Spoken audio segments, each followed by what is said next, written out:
Max Verstappen just stood on the podium in Hungary.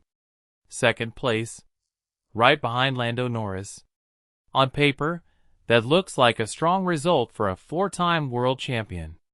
But if you actually listen to what Verstappen said after the race, this wasn't a good weekend. It was a car he could barely control, a team searching for answers, and a season he's already calling tough, in his own words, at the halfway point of the year. So what's really going on inside Red Bull right now? And is this podium hiding a much bigger problem? Let's rewind to Sunday. The Hungarian Grand Prix, round 11 of the 2026 season at the Hungaroring. Lando Norris took his first win of the year, holding off Verstappen right to the finish line. Kimi Antonelli, who's been the surprise points leader all season for Mercedes, came home third. On the surface, it looked like a normal top three.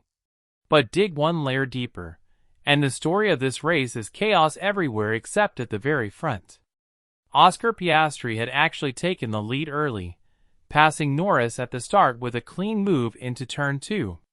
He controlled the race for a long stretch, arguably the fastest car all weekend, before a gearbox failure ended his afternoon and handed the race back to his teammate.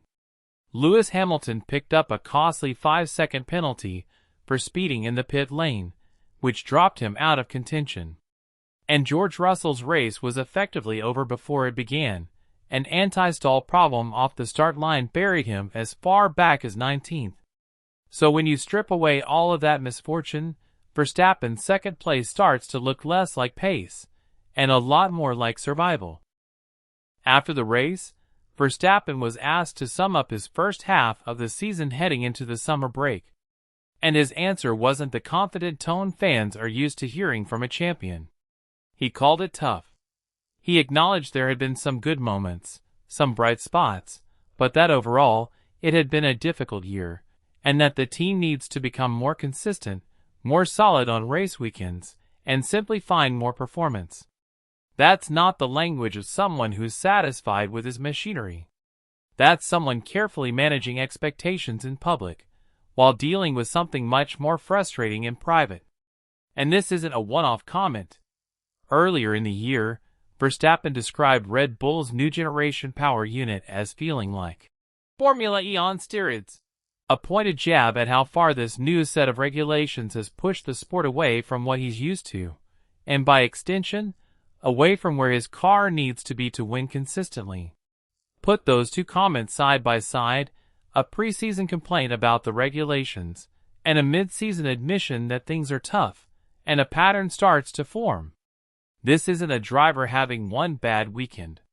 This is a driver who has spent an entire half-season saying, in different ways, that something is wrong. Now here's what makes this moment even more telling. Look at who's actually winning right now.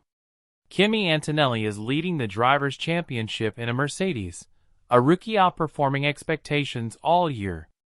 Lando Norris just took his first win of the season in a McLaren that looked dominant in Hungary. And Oscar Piastri, before his retirement, was arguably quicker than everyone else on track. Red Bull, meanwhile, is picking up results by being the last team standing when everyone else stumbles.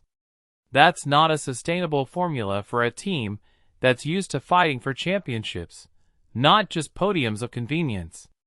And it raises an uncomfortable question for Verstappen specifically. If the competition keeps improving while his car stays tough to drive, how much longer can two things stay true at once, that he's still the best driver on the grid, and that he's stuck in a car that can't prove it? This is exactly why the ongoing speculation about Verstappen's future keeps refusing to die down. For months now, reports have suggested he's been exploring options away from Red Bull, with McLaren repeatedly named as a possible destination if things don't turn around. McLaren themselves have had to field questions publicly about what a worst-case scenario at Red Bull could mean for their own driver lineup going forward. Think about the optics of that. A team is being asked, on the record, how it would respond if a rival driver became available. That conversation doesn't happen unless there's real substance behind it. And every time Verstappen gives an interview like the one after Hungary, calling his season tough, admitting the team needs more performance, it adds fuel to a story that Red Bull would probably rather not be talking about right now. So here's what we're watching heading into the summer break. First, does Red Bull actually bring meaningful upgrades to the car when the season resumes? Or does the same story continue into the second half? Second, does Verstappen's tone in future press conferences shift at all? Right now he's using careful, controlled language like tough and need to find performance. If that language starts sounding more final, more resigned, that's the moment this story changes completely. And third, keep an eye on how Red Bull's management responds publicly. Silence, deflection, or defensive comments about their driver's future usually mean more is happening behind the scenes than anyone's willing to admit on camera. Because right now, every result Verstappen gets is open to two completely different interpretations. Either he's still fighting for his team, grinding out results in a difficult car because that's what champions do.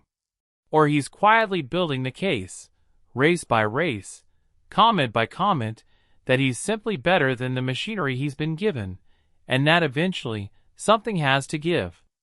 Second place in Hungary might look like a strong result on paper. But listen closely to what Verstappen actually said afterward.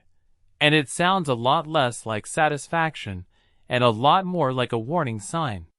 Let me know in the comments. Do you think Verstappen sees out his current deal at Red Bull, or is this the beginning of the end? If you enjoyed this breakdown, subscribe for more, because this story is far from over.